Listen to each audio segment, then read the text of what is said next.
Muy buenas noches a todos y bienvenidos a este webinar gratuito. Ya se encuentra con nosotros el ingeniero Andrews Norman Lucana Estrada, ingeniero civil con mención en estructuras por la Universidad Peruana en Ciencias Aplicadas y con diploma en Inteligencia Artificial Generativa y en Ingeniería Estructural por la Universidad de Chile. También es ingeniero estructural junior de diseño de estructuras de concreto armado, estructuras metálicas y reforzamiento estructural. Y el día de hoy nos va a traer del factor R al desempeño estructural, efectos de la ductilidad, el suelo y los sistemas de protección sísmica.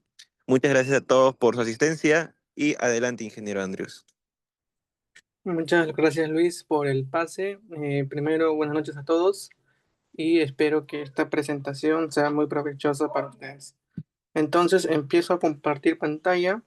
A ver, un segundo. Y me confirman si todo se escucha de manera correcta y se ve de manera correcta. ¿Sí?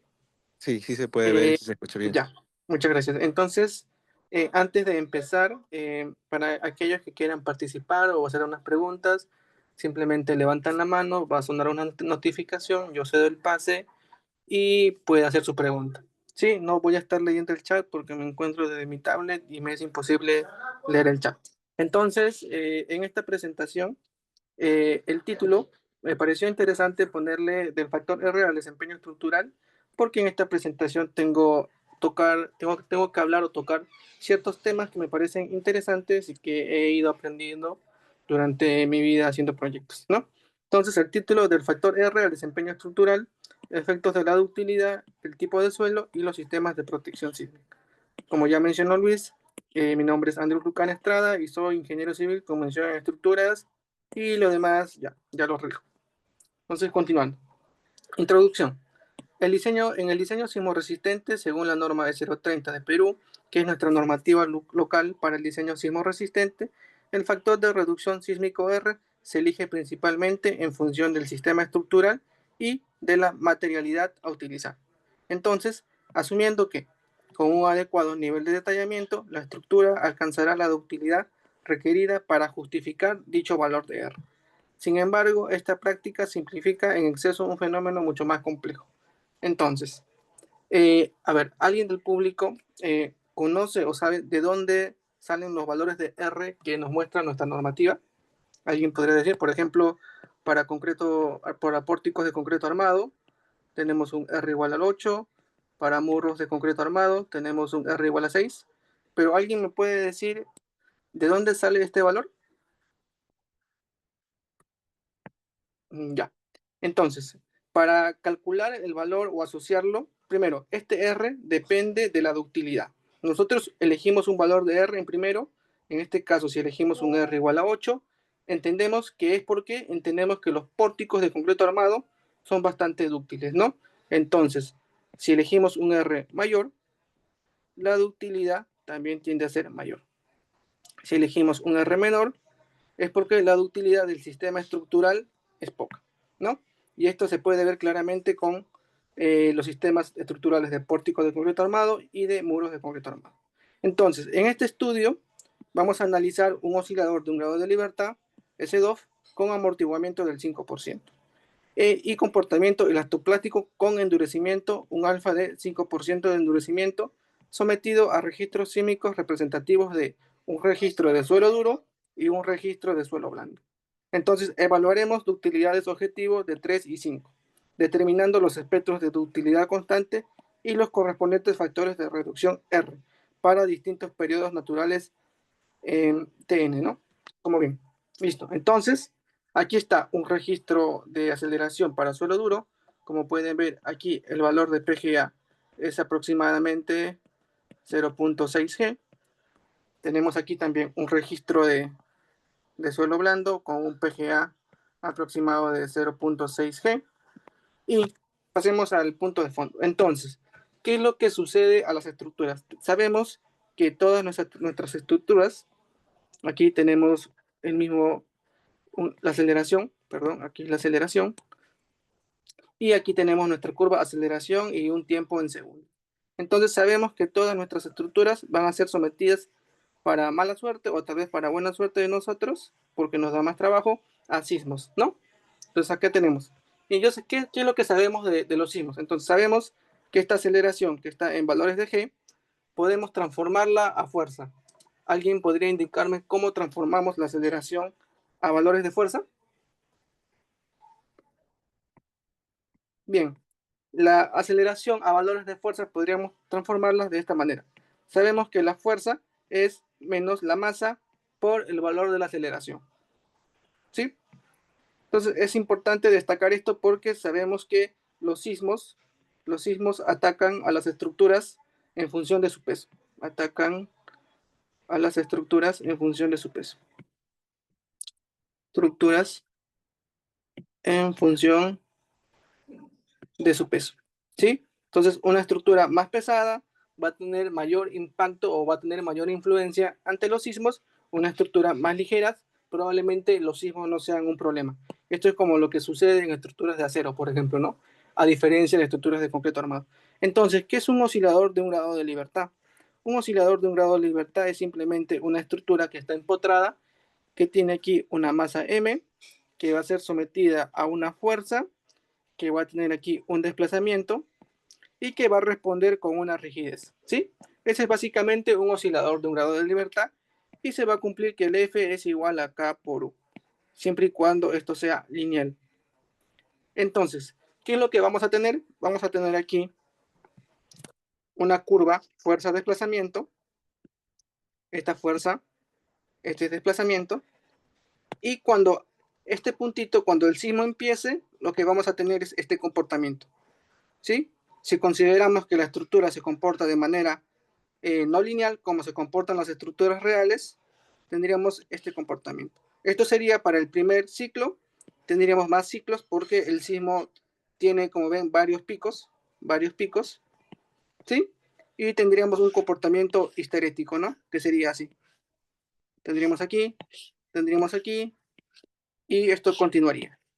Entonces, hay diferentes tipos de análisis no lineales, como es el análisis eh, estático no lineal, que simplemente lo que hace, como este es el comportamiento real, lo que hace simplemente es idealizar esto como la envolvente, ¿no? Que sería algo similar a esto. Perdón, sería algo así, ¿no? Y esto sería nuestra curva de capacidad. Curva de capacidad. Y tendríamos lo que es un análisis tiempo-historia, en este caso podría ser no lineal, que lo que va a capturar es este comportamiento que está de azul. Entonces, ya sabemos que las estructuras reales se comportan de manera no lineal, sin embargo, para el diseño nosotros utilizamos un comportamiento lineal. Bien, continuando con la presentación. Listo, entonces, primero, definamos algo. Si ya sabemos que la estructura, a ver, aquí aumentamos una hojita, ¿va? Si ya sabemos que la estructura se comporta de manera no lineal, podemos simplemente esta curva idealizarla, ¿no? Como un sistema elastoplástico. Sin embargo, en este caso, las estructuras reales tienen cierto endurecimiento. Y es por lo que nosotros consideramos, en este caso, este endurecimiento, ¿no? Vamos a borrar esto. Entonces, este sería el esfuerzo o la fuerza de fluencia. Esta sería la fuerza última. Entonces, aquí tendríamos el desplazamiento de fluencia. Aquí tendríamos el desplazamiento último, ¿no? Y si lo sometemos esto a un registro tiempo-historia, lo que tendríamos es una curva como esta. A ver si me sale bien el dibujo, tendríamos algo como esto. Algo como esto. Perdón, vamos a centrarlo un poquito. Tendríamos algo como, a ver, mejoramos esto. Tendríamos algo como esto. Sí, tendríamos algo como, tendríamos algo como esto. Sí, y aquí la pendiente está más o menos así. Y la estructura va a oscilar en esta capacidad, ¿no? Así, algo así. Perdón, así. Y este va a ser toda nuestra energía disipada.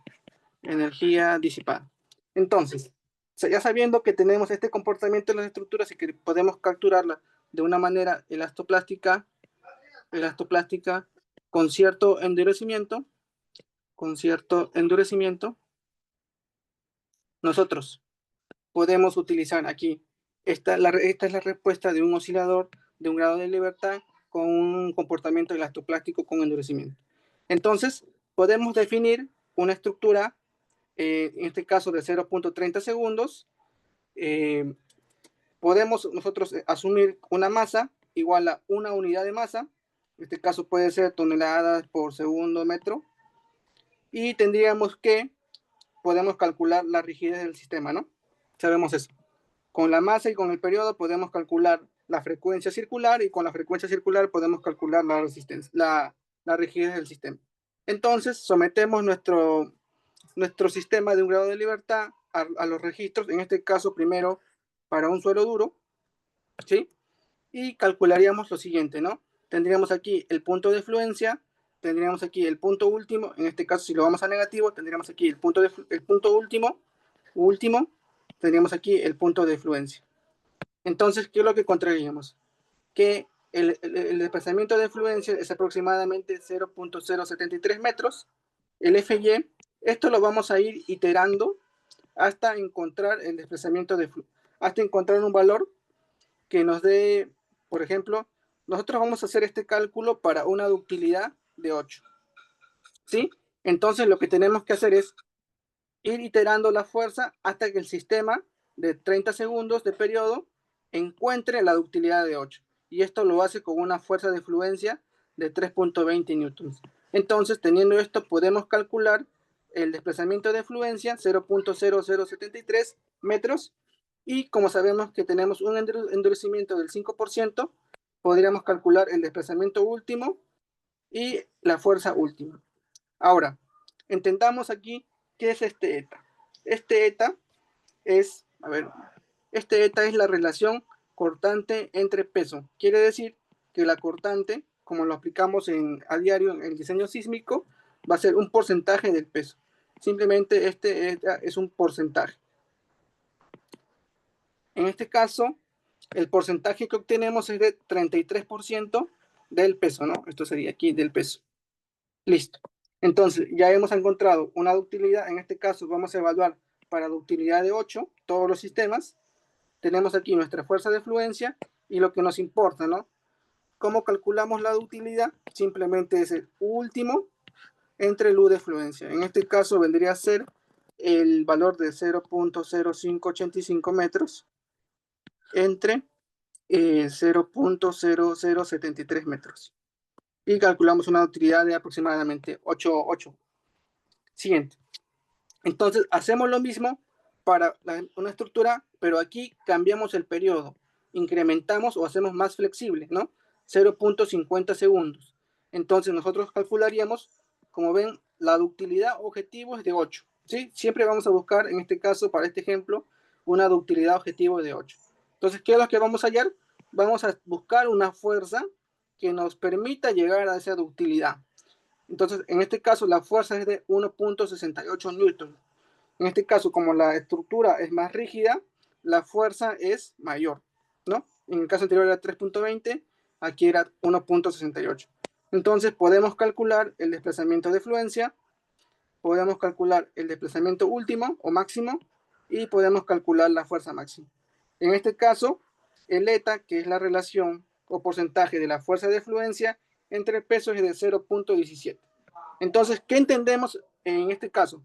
Entendemos que para estructuras más flexibles, vamos a requerir de una menor fuerza en relación al peso, ¿no? Esta es una estructura más rígida, requiere un 33% de fuerza del peso, y esta es una estructura más flexible, requiere un 17% del peso. ¿Por qué? Porque las estructuras más flexibles tienen mayor ductilidad, ¿sí?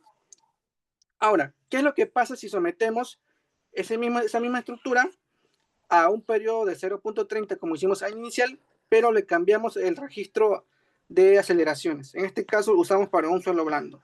Entonces, es una estructura rígida, como ven, 0.30 segundos, ¿sí? Y nuestra ductilidad objetivo es de 8. Vamos a buscar en este caso siempre la ductilidad de 8. Y en este caso obtenemos 3.20 newtons. Como ven, en este caso no hay una diferencia entre someterlo a un registro de suelo duro y someterlo a un registro de suelo blando. Podemos calcular, como anteriormente lo hemos visto, el desplazamiento de fluencia, podemos calcular el desplazamiento máximo y podemos calcular la fuerza máxima, ¿sí? En este caso, el eta es también 33% del peso. Entonces, ¿qué es lo que tenemos aquí? Que tanto para estructuras rígidas, aquí, para el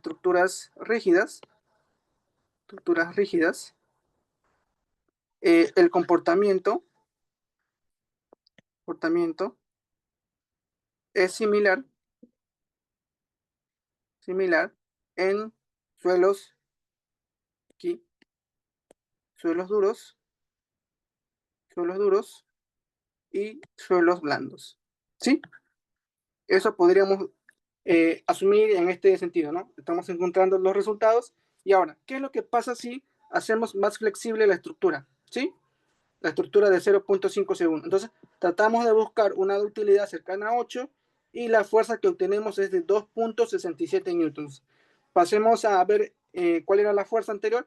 Era de 1.68 newtons para la estructura de 0.50 segundos. Como ven, la fuerza ha aumentado y el ETA es 27% del peso. En el caso anterior era un 17% del peso. Entonces, primero, ¿qué es lo que podemos concluir? Para estructuras más flexibles, el tipo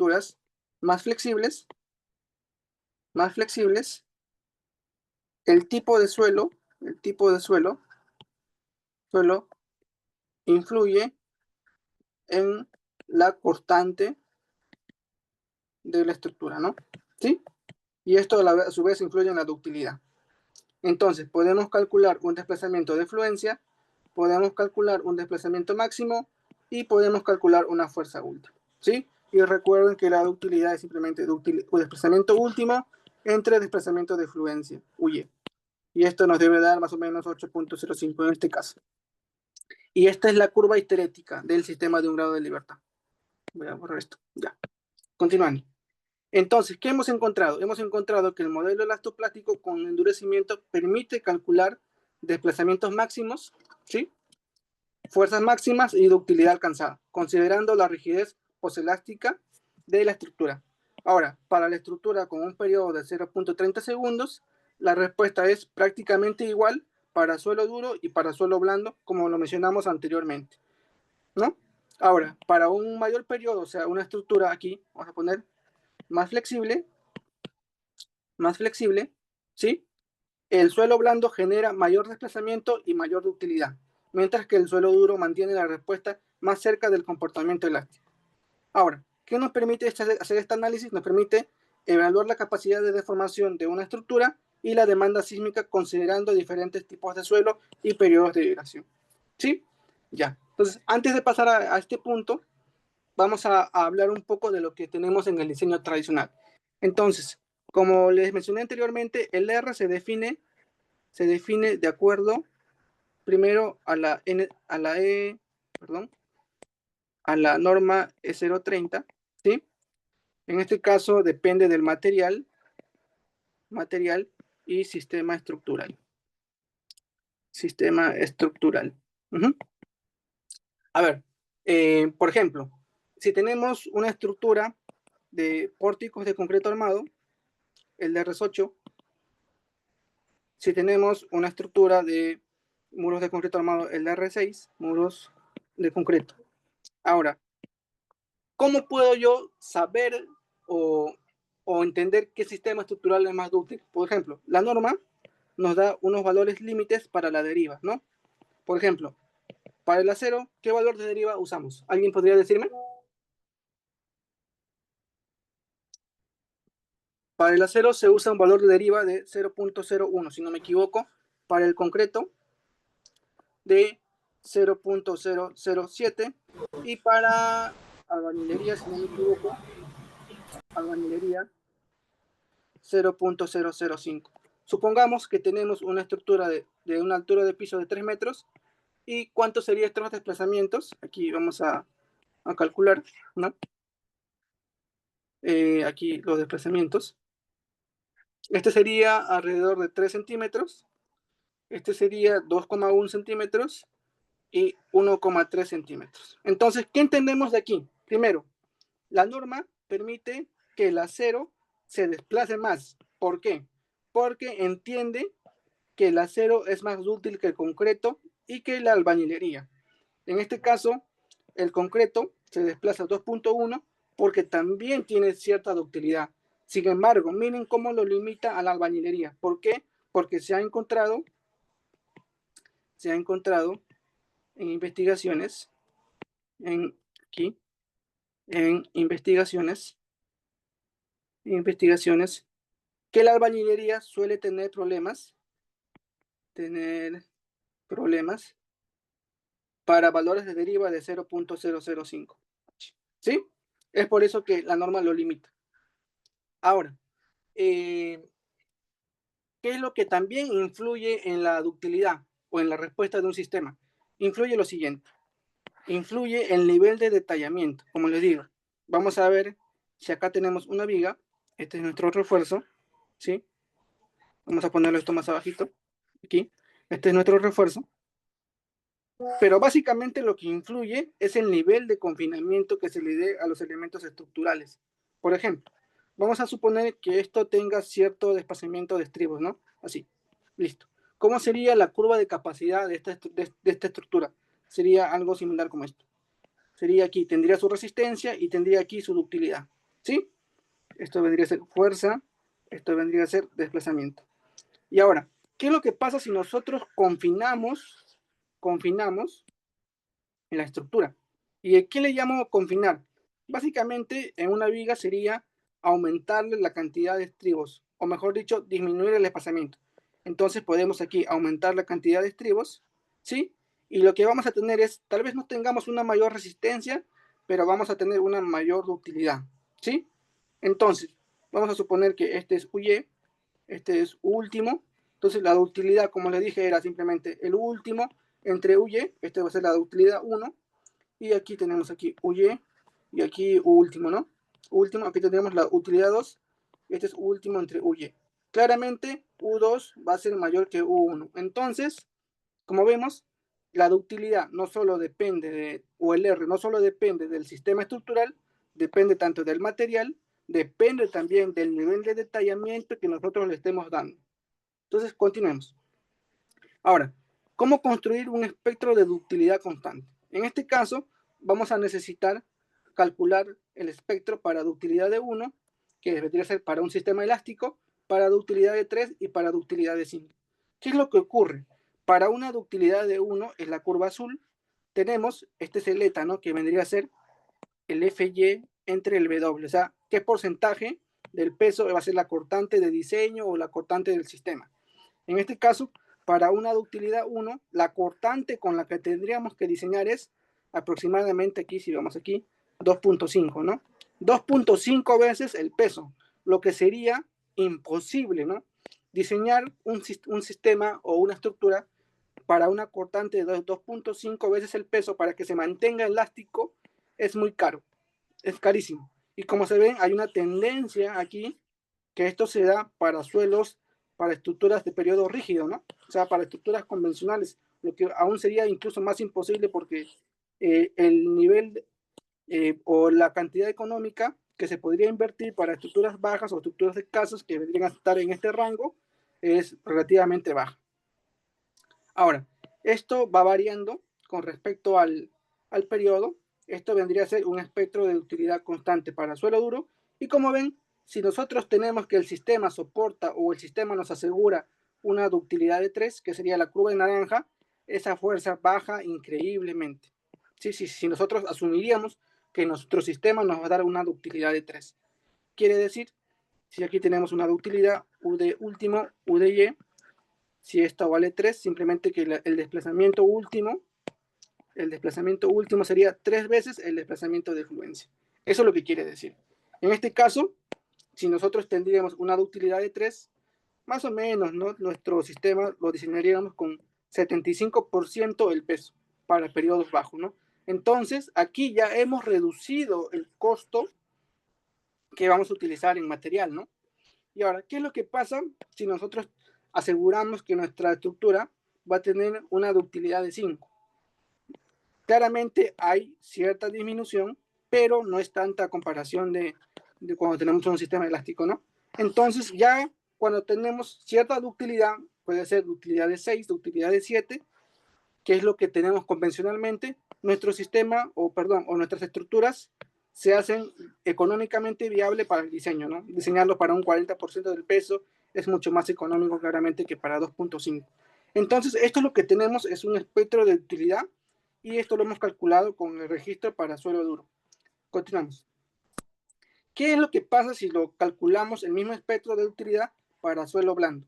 Entonces, si tenemos una estructura elástica, ¿sí? Si la queremos diseñar para que se mantenga elástica, miren los valores de fuerza que tendríamos que usar. En promedio sería 1,75 y lo que vemos es que, a diferencia de anteriormente para el suelo duro, esto se mantiene para estructuras rígidas y disminuye para estructuras más flexibles.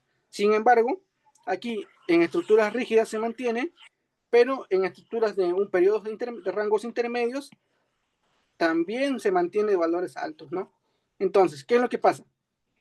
Si nosotros aseguramos que tenemos cierta ductilidad, esto baja increíblemente y se mantiene incluso la tendencia a la baja, ¿no? Para estructuras elásticas hay una amplificación de la cortante por el tema del suelo, como se puede ver aquí. Sin embargo, cuando aseguramos que la estructura tiene cierta ductilidad, esta cortante se disminuye, ¿sí? Y hay una tendencia a la baja, dependiendo del periodo. Entonces, ya entendemos qué son espectros de ductilidad constante. Continuemos.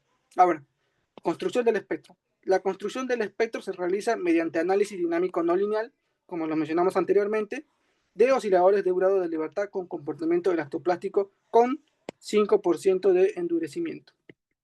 Entonces, ¿qué hemos encontrado? Que para periodo natural en el rango de interés de 0.1 a 3 segundos se define un oscilador con una masa constante igual a 1 kilogramo. Como le dije, nosotros si tenemos aquí un periodo de 0.3 segundos, tenemos aquí, asumimos aquí una masa de 1 kilogramo, tranquilamente podríamos calcular la rigidez, ¿sí? Y eso podríamos introducirla en el sistema. Ahora, el proceso consiste en someter cada oscilador al registro sísmico de nuestro interés y ajustar iterativamente su resistencia de fluencia hasta alcanzar exactamente una ductilidad objetivo, como lo expliqué anteriormente. Una vez lograda la ductilidad deseada, se calcula el factor eta, que es el porcentaje o la relación de la fuerza de fluencia entre el peso, expresado como porcentaje del peso. Este procedimiento se repite para todos los periodos y niveles de ductilidad, generando las curvas características de los espectros. Como ven, estos espectros de ductilidad se construyen haciendo simplemente este paso, pero para todos los periodos que van desde 0 hasta, en este caso, un periodo de interés que es 3 segundos, ¿no? Y tendremos varios puntos. Continuando. ¿Qué hemos encontrado entonces? Las estructuras rígidas, periodos menores a 0.5 segundos, muestran fuerte dependencia de la ductilidad, requiriendo entre promedio de 100 a 120% de su peso como fuerza lateral sin ductilidad, o sea, con ductilidad igual a 1, pero reduciendo entre un 40 a 60% con ductilidad moderada, que sería de 3 a 5. Ahora, ¿qué es lo que pasa para estructuras flexibles con periodos mayores a un segundo? Naturalmente requieren menores fuerzas laterales, 20 a 40% del peso, independientemente de la ductilidad, debido al filtrado natural de alta frecuencia sísmica del tipo de suelo. Ahora, ¿qué hemos encontrado también? Que el suelo blando amplifica las demandas en periodos medios largos, comparando con suelo duro, pero permite mejor aprovechamiento de la ductilidad. La diferencia entre ductilidad 3 y ductilidad 5 es más notable en suelo blando para periodos entre este rango, que serían periodos intermedios. Y ahora, ¿cómo calculamos el espectro de factor de reducción? Es simplemente el R se calcula como en este caso, para una ductilidad de 3 sería la ductilidad de 3 entre la ductilidad de 1, ¿sí? Y simplemente tendríamos estos valores. Y como ven, para un suelo duro, nosotros vamos a requerir de un valor de R más alto para periodos intermedios, ¿sí? Esto sería la curva morada, es para un U de 5 y la curva naranja es para un U de 3, ¿sí? ¿Qué es lo que tendríamos para suelo blando? Como ven, para suelo blando, el factor de R varía en función del periodo. Para periodos cortos tendríamos unos factores de R pequeños y para periodos largos o periodos intermedios en esta zona tendríamos que los valores de R son demasiado altos. Y para periodos largos tiende una tendencia a disminuir. Listo. Ahora, ¿qué más tenía preparado para esta charla? Miren, ¿cómo podemos aplicar esto en nuestra práctica diaria? Vamos a ver. Supongamos aquí, ¿no? Práctica diaria. ¿Sí? Práctica diaria. Que nos toca diseñar un edificio o revisar una estructura. Entonces, lo primero que tendríamos que revisar o hacer es modelar nuestra estructura, ¿no? Modelamos nuestra estructura, ponemos todo el peso, ponemos los registros sísmicos y todo. ¿Cómo podríamos verificar en un primer paso? Lo que tendríamos que hacer es primero es revisar la cortante. La cortante debe estar entre un 10 a 30% del peso. Estos son valores típicos, ¿sí? Probablemente los que se dedican al diseño sepan de esto. Típicos, aquí. Ahora, no te creo. Vamos a ver. Si tenemos aquí un Z de 0.45, que es lo común para zonas de Lima, tenemos un factor de importancia de 1, ¿sí? Tenemos un C, vamos a suponer que este es nuestro espectro, ¿sí? Vamos a suponer que está aquí en el plato y que esta es una estructura de periodo de 0.3 segundos, ¿no? Más o menos. Este C va a ser 2.5, ¿sí? Y el S, vamos a suponer que es un suelo bueno, y vamos a suponer que el R es 8, que es una estructura de pórticos de concreto armado. Entonces, nosotros sabemos que la fuerza va a ser igual al Z por el U, por el S, por el C, entre R y esto por el peso. Entonces, ¿esto qué nos vendría a dar? Nos vendría a dar el porcentaje. En este caso, para una estructura de pórticos, sería aproximadamente 0.14 W. ¿Sí? ¿Qué es lo que pasaría si cambiamos a una estructura de muros? La fuerza sería, esto sería para pórticos, ¿sí? Más o menos un 0.19 W, ¿sí? Muros. Entonces, como hemos visto anteriormente, si la estructura es más dúctil, esto es más dúctil, la norma nos dice, diseñalo con una fuerza menor. Si la estructura es menos dúctil, te dice, oye, aplica una mayor constante, ¿sí? Entonces, ahora, ¿qué es lo que tendríamos también que revisar cuando nosotros nos encontremos en la práctica diaria ante un diseño o una revisión? Lo que tendríamos que revisar es el ratio del peso, ¿no? Del peso. ¿Por qué? Vamos a suponer que estos valores estén correctos, pero ¿qué pasa si hemos considerado de manera incorrecta o hemos duplicado el peso en algún piso? Entonces, lo que tendríamos que hacer es básicamente comparar los ratios. Por ejemplo, para edificios habitacionales, el ratio sería entre 0.8 a 1.1 toneladas por metro cuadrado.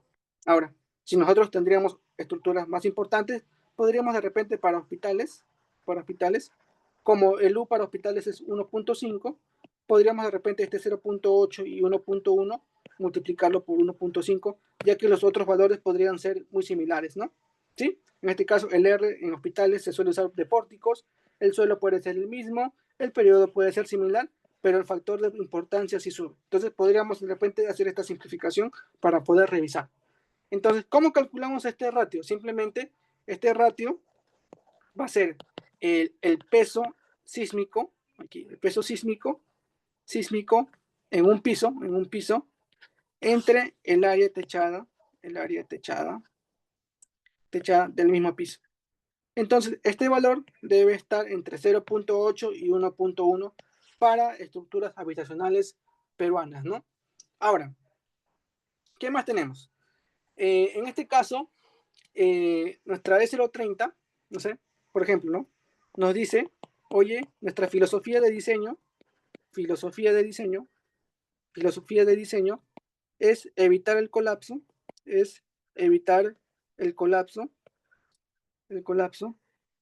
y las pérdidas humanas, ¿no? Pérdidas humanas. Entonces, aquí Miguel, ¿no? Que ha trabajado toda su vida para construir su casa, dice, entonces le busca al ingeniero y le dice, ingeniero, quiero que usted diseñe mi casa, he trabajado 30 años, he ahorrado toda mi plata, quiero que usted diseñe mi casa y quiero que me asegure que mi casa no se va a caer. Entonces el ingeniero le dice, ok, Miguel, Ok, Miguel, lo voy a diseñar con la E030. Y el ingeniero le dice, pero no te aseguro que tu casa, ante un sismo quede bien, ¿no? O intacta, ¿no? ¿Sí? ¿Por qué? Porque la norma no lo asegura. Entonces, Miguel, molesto, porque dice, he trabajado toda mi vida para construir mi casa y la norma no me asegura que mi estructura quede bien ante un sismo severo, ¿no? Como que es lo que se espera en Perú, ¿sí? Entonces, le pregunta a Miguel, al ingeniero, ¿qué es lo que puedo hacer? Entonces, el ingeniero le dice, usted puede utilizar o hacer un diseño por desempeño. Diseño por desempeño. Entonces, Miguel le pregunta al ingeniero qué cosa es diseño por desempeño. Entonces, el ingeniero hace su curva y le dice, esta es la curva de capacidad de una estructura. Fuerza, aquí, desplazamiento. ¿Sí? Entonces le dice, esta es la curva de capacidad de tu casa. Tu casa. ¿Sí? Entonces, la metodología del diseño por desempeño me dice que para cada nivel de desplazamiento, ¿sí? Tu estructura va a tener un cierto daño. En este nivel está daño leve, en este nivel está moderado, y en este nivel está extenso. Extenso, y aquí ya sería daño completo, ¿no? Entonces lo que le dice el ingeniero a Miguel, le dice, oye, si yo diseño tu casa con la E030, yo voy a asegurarte que tu casa se mantenga aquí. Le dice, no va a colapsar, pero sí se va a dañar. Entonces Miguel le dice, no, yo quiero que mi casa esté aquí, que no se dañe, o que prácticamente no tenga daño leve, ¿no? Tenga daño leve. Entonces, ¿qué es lo que tendríamos que hacer ahí? Por ejemplo, si nosotros sometemos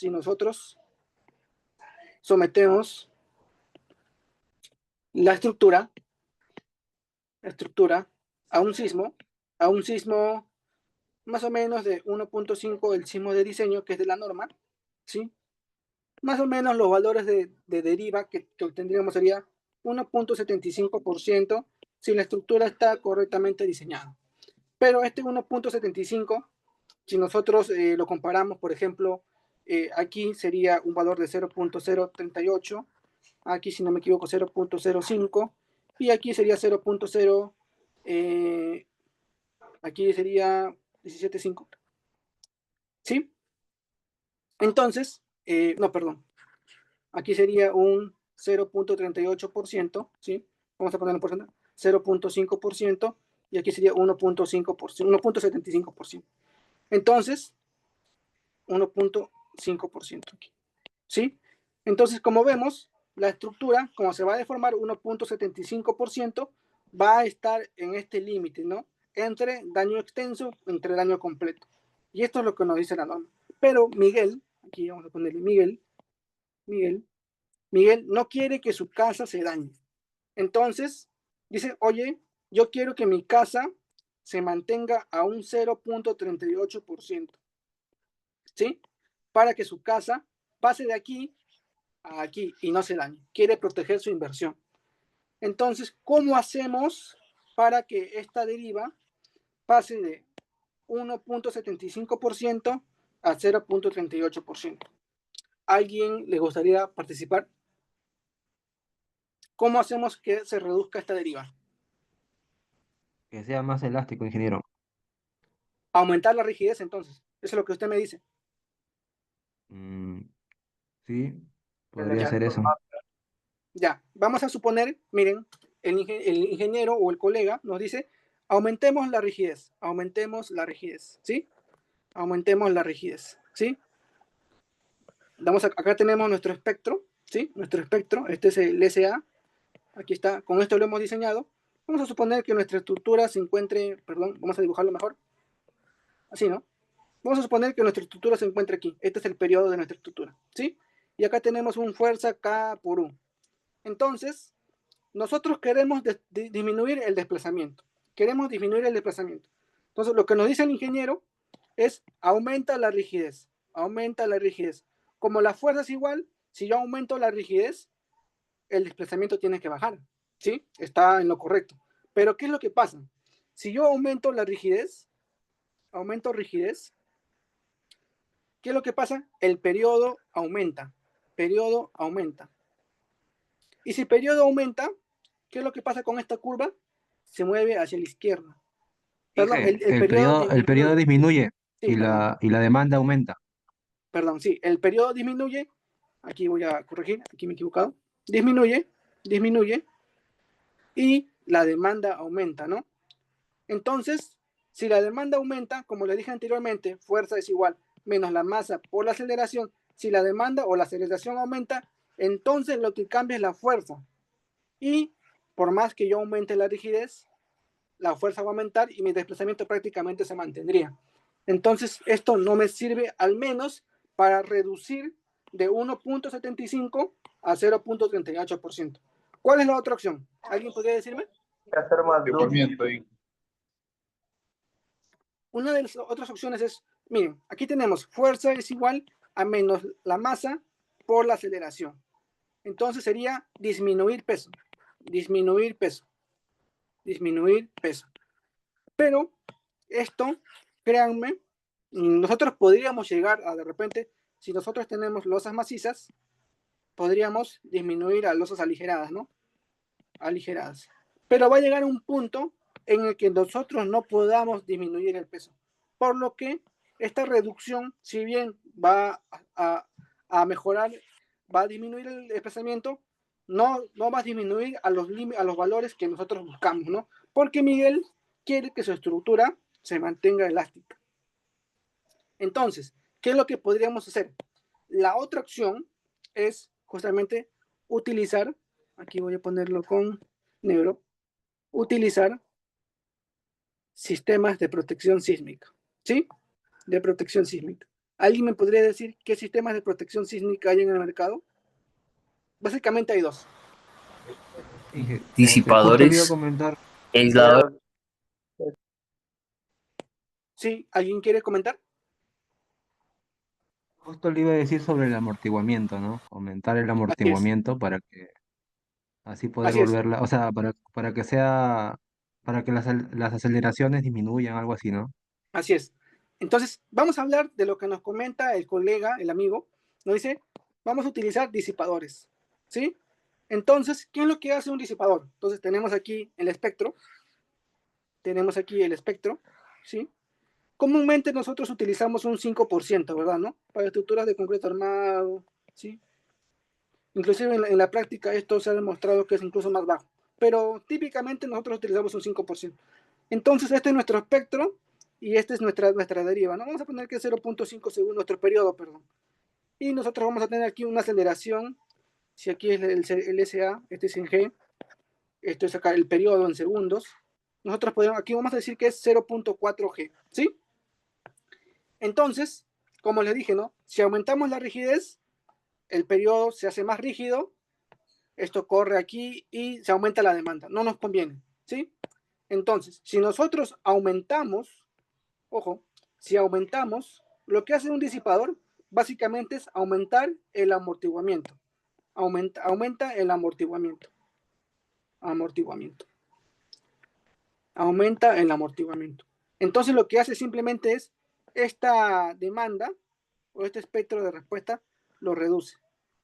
Esto sería con 20%, digamos 20% de amortiguamiento. Aumentamos un 15%. ¿Y qué es lo que pasa? Miren, si nosotros tenemos aquí, ahora, dependiendo también del disipador, en la mayoría de disipadores no aumentan o no modifican el periodo, por lo que se mantendría en 0.5 segundos. Aquí, 0.5. Entonces, si nosotros le aumentamos amortiguamiento al sistema, ¿sí? Miren qué es lo que pasa. La demanda o el espectro disminuye, por ende nosotros tendríamos 0.2 G, ¿no? Aproximadamente.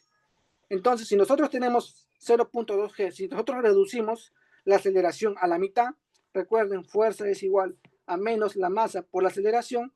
Si nosotros reducimos la aceleración, reducimos la fuerza. Y como saben, fuerza es igual a K por 1.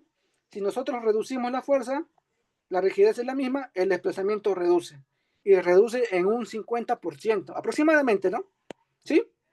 Entonces, aquí, claramente, si nosotros queremos reducir, más o menos podríamos sacar una proporción, ¿no? ¿Qué porcentaje es 0.38 de 1.75, podríamos decir. A ver, voy a calcularlo aquí. A ver, un segundo. No tenía calculado. 0.38 entre 1.75. Más o menos es un 21%, ¿no? Un 21% sería 0.21. Tenemos que reducir un 79%, ¿no? ¿Sí?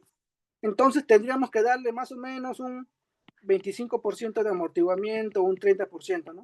Para reducir más o menos para el desplazamiento que queremos, para el desplazamiento objetivo. Ahora, ¿cuál es la otra opción? La otra opción, como bien mencionaron, es la implementación. Voy a copiar esto, un segundo. Voy a copiar esto. Aquí. Aquí. Voy a copiar esto. Y la segunda opción, voy a borrar esto. Voy a borrar esto. Ya. Entonces nosotros tenemos nuestra demanda, tenemos todo igual, tal igual, y vamos a usar aisladores, ¿sí? Entonces, ¿qué es lo que hace un aislador? Un aislador hace a la estructura más flexible, más flexible, más flexible, ¿sí? En un rango más o menos de 2.5 a 3 veces el periodo de la estructura normal, ¿no? El TN, ¿sí? Ahora, entonces, si nosotros tenemos 0.5, que es nuestro periodo 0.5, más o menos el periodo podría ser 2.5 por 0.5, 1.25, ¿no? Y la estructura de lo que estaba aquí se va a este nivel, 1.25. Y de nuevo, ¿no? Redució la demanda, ¿sí? Redució la demanda, ¿sí? Esto es, aquí si esto era 0.4G, aquí es 0.20G, ¿sí? Entonces, inclusive hay algunos sistemas de aislamiento sísmico que no solo te aumentan el periodo, sino también te dan cierto nivel de amortiguamiento. Inclusive, ¿no? Por eso se dice que el sistema de aislamiento es más efectivo que un sistema de disipación de energía. Y en parte tiene razón porque también tiene cierto amortiguamiento. Cierto amortiguamiento. Amortiguamiento. Ahora, la otra pregunta es, ingeniero, miren, usted me ha dibujado aquí el espectro, me dijo que las aceleraciones son menores, ¿no? Con un sistema, pero ¿qué es lo que pasa con el espectro de desplazamientos, el SB? ¿Qué es lo que pasa? El espectro de desplazamientos es de esta forma, ¿no? Vamos a dibujar. Es de esta forma, más o menos es así. Más o menos es así. Entonces, si mi desplazamiento con 0.5 estaba aquí, vamos a suponer que esto es en centímetros, ¿ya? En centímetros. Si mi desplazamiento estaba en 1 centímetro, digamos, ¿no? Usted me aumentó el periodo y me aumentó el desplazamiento. Más o menos que es en 2 centímetros. Usted me aumentó el periodo, aumenta el periodo aumenta el desplazamiento, el delta. ¿Sí? Entonces, si aumenta el desplazamiento, mayor deriva. ¿Sí? Mayor deriva. Entonces, esta solución no es viable, me dicen, ¿no? Mayor deriva. Esta solución no es viable. Pero alguien me podría decir por qué si el desplazamiento aumenta, la deriva no aumentaría. ¿Alguien me podría decir? Para un sistema de aislamiento. El, Porque el desplazamiento solo es en la base, no hay diferencia la deriva es un desplazamiento de relativo. Correcto. Lo que mencionó el compañero. Si bien el desplazamiento aumenta, este desplazamiento, la estructura, la superestructura, se va a mantener lineal, no va a tener prácticamente desplazamiento. Y lo que se va a desplazar es el aislador. Entonces, cuando tengamos un sistema de aislamiento, ¿sí? Toda la deformación o gran parte de la deformación se concentra en los aisladores. Básicamente es eso. Y la superestructura se mantiene lineal y prácticamente no habría daño aquí. Entonces, como hemos expuesto, Miguel, ¿no? Que era quien quería que su estructura no se mantenga daño, ¿sí? Quería que su estructura... Entonces le proponemos aquí usar disipadores y usar aisladores, ¿no? Entonces, Miguel podría usar cualquiera de las dos soluciones. Sin embargo, todavía no hemos evaluado el desempeño. A ver, un segundo. Sí, no hemos evaluado el desempeño. Sí, el desempeño. Entonces, ¿cómo evaluamos el desempeño? Ustedes saben que en ingeniería civil, fuera de ingeniería estructural, todo lo que hacemos se basa en probabilidades, ¿no? En probabilidades. ¿Sí? Entonces nosotros podríamos hacer aquí una curva de probabilidad de excelencia, aquí, pero vamos a ponerlo mejor. Esto es probabilidad de excelencia, y aquí va a ser deriva, ¿no? Y aquí vamos a tener nuestra deriva de 0.0358, perdón, vamos a ponerlo en porcentaje. Sería, a ver, no recuerdo, ajá, aquí está. 0.38%, aquí va a estar 0.5%, aquí va a estar 1.5% y aquí podemos ponerle 2%, ¿sí? Entonces, nosotros vamos a tener aquí un valor, una curva como esta. Más o menos, perdón, me sale mal. Vamos a tener una curva como esta. Esta es la probabilidad de daño. La probabilidad de daño va desde 0, como saben, ¿no? Una probabilidad va de 0 a 100% o de 0 a 1, ¿no? En este caso, y aquí sería 1, ¿sí? Sin embargo, nosotros podríamos calcular nuestra probabilidad de daño. ¿Cómo? 1 menos, esto vendría a ser la curva de densidad, densidad de probabilidad acumulada. Acumulada. ¿Sí? Y nosotros simplemente calcularíamos cuál es la probabilidad de que nuestra estructura supere cierto valor de deriva, simplemente restando 1 menos esta curva, ¿no? Que sería 1 menos la curva de probabilidad, o la CD, se le llama también la CDF, ¿sí? Y tendríamos simplemente una curva como esta. Vamos a reducir esto, ahí vamos a reducir, y vamos a copiar esto. Y lo que va a hacer es simplemente, aquí, reducir. Esto vamos aquí vamos a borrar, y simplemente esto se cambiaría de sentido, ¿no? Empezaría así y se disminuiría así, algo así. Entonces, ¿qué es lo que vamos a tener? Por ejemplo, si nosotros tenemos aquí nuestra estructura convencional, esto va a ser nuestra curva convencional, sin refuerzo, convencional, aquí, convencional. Nuestra curva más o menos va a tender a hacer esto, miren.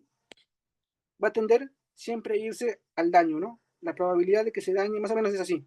Entonces, la probabilidad de que mi estructura se dañe va a ser muy alta, Pero, si nosotros le incluimos disipadores o aisladores, esta curva se reduce. ¿Cómo? De la siguiente manera. Más o menos se corre hacia la izquierda, ¿no? Y esto sería si le ponemos disipadores. ¿Y qué pasaría si le ponemos aisladores? Como dijimos que es más efectivo, inclusive aquí se reduce más. Aquí aisladores. Y como ven, si esto va de 0 a 1, aquí no, 1, más o menos para un valor de deriva tendríamos, ¿no? Aquí y aquí, ¿no? Perdón. Aquí está la curva. Perdón. Más o menos, se puede ver en las curvas, nosotros tendríamos menos daño para una estructura con disipadores o aisladores que para una estructura convencional. Y básicamente esto es el diseño por el desempeño, que se varía o que se simplifica o se calcula en base a probabilidades. ¿Sí? Y eso sería la presentación de hoy. Si tienen algunas preguntas, las puedo responder. Doy pase.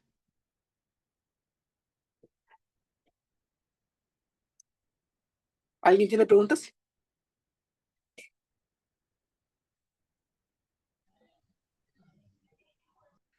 Yo, ingeniero, Sí.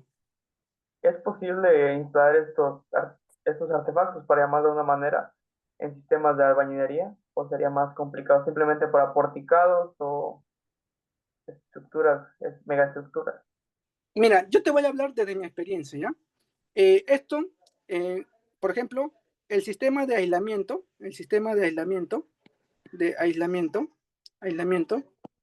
se utiliza en estructuras importantes, ¿no? Un factor de U igual a 5. ¿Por qué? Porque se necesita que se mantenga operacional, o sea, elástica, ¿no? Imagínate, ¿no? Que ocurra un sismo y mi hospital o mi central de emergencia se dañe o haya colapsado, imagínate. ¿A quién recurro yo? Entonces, la filosofía de diseño aquí es no solo mantenerla operacional, sino también, como les puse, ¿no? El ejemplo de Miguel que quería guardar o proteger su inversión. La filosofía de diseño, filosofía de diseño con sistemas de protección sísmica, es ya no solo resguardar la vida, evitar el colapso, sino proteger la inversión y mantener la operatividad. ¿Sí? Esa es la filosofía del diseño con sistemas de protección sísmica. ¿Sí? Entonces, ahora, ¿qué es lo que sucede? En un hospital, ¿no? Claramente, lo común es encontrar este tipo de sistemas, ¿no? Sistemas de pórticos de concreto armado. Y aquí aquí le ponemos, ¿no? Inclusive aquí, vamos a borrar esto. Aquí le ponemos su capitel, ¿no? Aquí va el aislador, y aquí va su pedestal, ¿no? ¿Sí? Pedestal. ¿Por qué?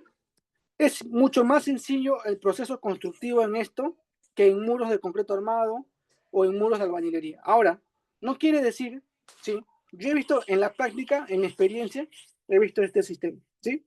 Se utilizan mucho pórticos de concreto armado porque el sistema constructivo es más fácil, pero no quiere decir que no se pueda aplicar en sistema de muros. Por ejemplo, si nosotros tenemos aquí el muro, ¿sí? Este es un muro de concreto armado, podríamos tranquilamente aquí poner un capitel.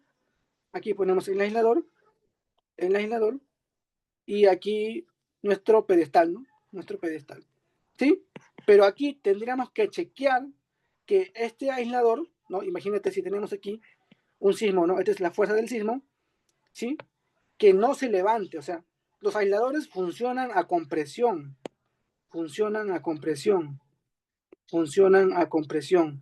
no funcionan, bueno, sí tienen capacidad de soporte de atracción, pero no es recomendable, ¿no? Primero porque incluye, si esto se mueve así, aquí se comprime, aquí se tracciona y no podríamos tener esto. Habría que hacer un chequeo muy delicado para corroborar que la tracción aquí no supere los límites. Por lo general, no se tolera tracción en aisladores. La práctica o una buena práctica es rechazar un diseño que considere tracciones en los aisladores, ¿sí? Porque solo es recomendable que estos dispositivos trabajen a compresión. Es por eso que se evita trabajar con estos sistemas y se prefiere los sistemas de pórticos de concreto armado. Se evita, ojo, pero no quiere decir que no se puede. ¿Sí? Ahí respondo a tu pregunta, creo. Ingeniero, y en puentes sería buena idea complementar esos disipadores con amortiguadores viscosos. O sea, ya ve que no permite desplazamientos. Y lo que Sí, haría es, el viscoso sería volver el amortiguador a su posición original, ¿no? Sería la idea. sí, ¿no? El amortiguador es simplemente en un pórtico, digamos, ¿no? Nosotros podemos ponerlo en diagonal. Aquí tenemos el amortiguador. Y lo que hace este amortiguador es simplemente, yo te reduzco, ¿no? Reduzco los desplazamientos o la energía, desplazamientos, o la energía. ¿Cómo? A través de la disipación del calor. ¿Cómo disipo calor? A través del daño, ¿no? En este caso, una estructura disipa calor a través del daño. En cambio, un amortiguador tiene aquí un líquido viscoso que le ayuda a disipar energía, ¿sí? Esto también se aplica en puentes, ¿sí? Se aplica mucho en puentes. Yo no he participado en puentes, no podría hablarte mucho de eso. Pero sí, se aplica en puentes, tiene aplicación en puentes. Sí, no podría comentarte más porque no he participado en un proyecto de disipadores en puentes. Pero sí, sí ¿Quieres? tiene. ¿Alguien más desea preguntar? ¿Cómo está, ingeniero? Le felicito por la exposición, muy, muy ilustrativa, ¿verdad? Muchas Mi, gracias. mi consulta es, yo no estuve para los espectros de utilidad constante, ¿verdad? A ver, ¿sí? Pero me interesa bastante ese tema. Mira, usted sabe que en cada tramo del espectro de utilidad constante hay tres fases, la de aceleración, velocidad y desplazamiento. Entonces, ¿cómo redujo cómo hizo la reducción por ductilidad en cada tramo del espectro? Porque, y qué usó? No sé si usó Nathan Newmark para la parte de aceleración. ¿Cómo hizo esa reducción? Una, Correcto. ¿verdad? Y Sí. dos, usted sabe que el factor R está compuesto de la sobreresistencia y la redundancia. ¿Cómo incorporó eso para calcular el factor R tomando desde su investigación? Ya. Lo que usted me comenta es básicamente a cómo es el proceso de cálculo de todas estas utilidades, ¿no? Ahora, el método que utilicé es el método de Newmark, correcto, sí. No recuerdo bien algunos puntos exactos de la programación, porque esto lo hice en Python, pero podría compartirle toda la programación, incluso podría darle un, ¿cómo se llama? Un archivo en Jupyter con toda la explicación, ¿sí? No recuerdo muy bien, pero lo hice ya hace muy tiempo. Como le dije, ¿cómo calculo este espectro de ductilidad? Primero, fijo el periodo, ¿no? En este caso, primero fijo la ductilidad objetivo, ¿sí? Aquí nuestra ductilidad que estamos buscando es 888, ¿no? Un valor de 8. Luego, lo analizo para una estructura. En este caso, vamos a utilizar 0.50 segundos, ¿sí? Entonces, lo que tengo que iterar aquí, miren, tengo aquí el periodo, ¿sí? Por ejemplo, 0.5. Puedo asumir aquí una masa de 1, y puedo calcular la rigidez, ¿correcto? ¿Sí? ¿Hasta ahí me sigue, ingeniero? Ya. Puedo calcular yo la rigidez. Entonces, como yo calculo la rigidez, que sería esta curva, puedo calcular también esta pendiente, porque yo sé que es un 5%. Yo estoy considerando un 5%, es el endurecimiento. Entonces, ya calculé la rigidez, tengo el periodo, tengo la masa. Esto es como si fuera un sistema de un grado de libertad, simplemente que, como el método tradicional que nos enseñan a nosotros, que es para calcular un oscilador, no un espectro de respuesta. ¿Sí? Entonces, yo voy a iterar esta fuerza hasta encontrar este valor objetivo. Cuando yo encuentre este valor objetivo, me da para una fuerza de 2.67. Ahora, como es un sistema lineal elastoplástico, yo podría simplemente calcular el desplazamiento de fluencia. Y como también tengo la rigidez de endurecimiento, podría también calcular la fuerza, que sería la fuerza con sobreresistencia, como usted mencionó, y el desplazamiento máximo. Y simplemente aquí hago una relación que es el eta, que vendría a ser simplemente la fuerza de fluencia entre el peso. Y cómo yo construyo el espectro de ductilidad constante. Entonces, fijo una ductilidad, en este caso puedo calcularlo para una ductilidad 1. Aquí ya no sería, perdón, aquí, a ver, perdón, ya, me perdí, ya. Aquí ya no sería 8, sino sería 1. Yo fijo una fuerza de fluencia y luego calculo un eta, ¿no? Y como aquí está el espectro es eta y el periodo, ¿no? También para un periodo, ¿no? Y luego simplemente hago una iteración, puedo utilizar ahí algún método numérico, algún algoritmo, para que me lo haga para diferentes valores de periodo. Entonces simplemente, y calculo, ¿no? Y luego voy a plotear o graficar el eta, que es el porcentaje del peso, por el periodo natural. Y voy a tener aquí para una ductilidad de 1. Entonces, ¿cómo construyo la siguiente curva? Simplemente el valor que yo voy a cambiar es aquí, ¿no? La ductilidad objetivo ya no sería 1, sino sería 3. El periodo sería el mismo. Estos valores, en este caso, son independientes porque mi curva no ingresan, pero sí me importa la fuerza de influencia. Calculo la fuerza de influencia para esta ductilidad objetivo, que sería 3, y luego calculo el eta como la fuerza de influencia entre la masa, que sería 1. Y voy graficando, y voy graficando. Y lo mismo hago para el otro valor de utilidad. Y ahora, ¿cómo construyo el espectro aquí lo tengo, el espectro de factor de reducción? Simplemente, como ya calculé el espectro de utilidad para valor de 1, en este caso quiero un R para una ductilidad de 3, simplemente divido la ductilidad de 3 entre la ductilidad de 1 y me da el R. Y lo mismo hago para cada periodo, ¿no? Como ya lo calculé en función de estas curvas para cada periodo, simplemente sería dividir, ¿no? Esta curva entre el elástico y esta curva entre el elástico. Y yo tendría mis espectros de factor de reducción de R. Eso sería, ingeniero. Pues si usted quiere el código o quiere más ayuda con respecto a eso, voy a compartir aquí mi LinkedIn. A ver, un segundo. Me permite un segundo. Y yo le puedo indicar incluso referencia bibliográfica. Creo que en el Chopra está, pero a ver, aquí le comparto mi LinkedIn. ¿Sí? Y me contacta por ahí. Un segundo. Un segundo.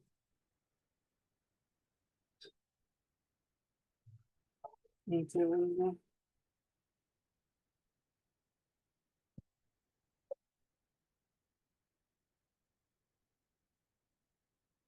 ¿Alguien tiene una pregunta adicional mientras voy compartiendo mi LinkedIn? Aquí.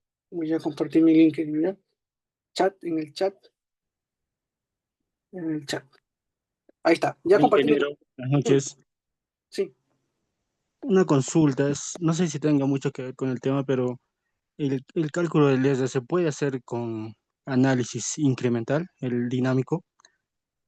Ya, yo no he visto mucho de análisis incremental, pero según lo poco que he podido ver, eso es para calcular, no es para calcular el R, no podría decirle mucho, no he visto análisis incremental, pero no, estoy casi seguro que no es para calcular el R, sí, pero no podría hablarles de análisis incremental. Ingeniero, gracias. Está bien, gracias a ti. Bueno, ¿hay alguna pregunta adicional?